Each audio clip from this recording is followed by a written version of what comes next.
কেন্দ্র 28 দারুস সুন্নাহ এই ডিএস মাদ্রাসা দুপচাচিয়া, যেখানে 1938 ভোট পুরুষ, সবগুলি পুরুষ ভোটার এখানে, এবং এর মধ্যে একটা 10 পর্যন্ত উপস্থিতি ছিল 517। ভোটের হার হলো 26.67%। আমি প্রশাসন আসছে থেকে আপডেট তথ্য নিচ্ছি। ওকে, থ্যাংক ইউ। আপনার নাম? না, আপনি বলে যান। আমি এসআই মোহাম্মদ মুবিনুল ইসলাম, এই দুপচাচিয়া দারুস সুন্নাহ বহুমুখী ফাজিল ডিগ্রি মাদ্রাসার এখানে ইনচার্জ হিসেবে আছি। আমার পুরুষ ভোটার কেন্দ্র এটা আমার। এখানে ভোট সুষ্ঠু শান্তিপূর্ণভাবে সবাই দিচ্ছে।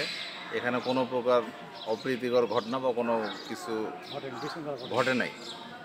ভোট সুষ্ঠুভাবে হচ্ছে। ধন্যবাদ আপনার। 29 নম্বর কেন্দ্র। আমাদের কেন্দ্রের মোট ভোটার হচ্ছে 2039। এখন পর্যন্ত 2টা পর্যন্ত আমাদের কাউন্টিং ছিল 500 জন। কত পার্সেন্ট? এটা প্রায় 25% সামথিং। 25। Okay, thank you.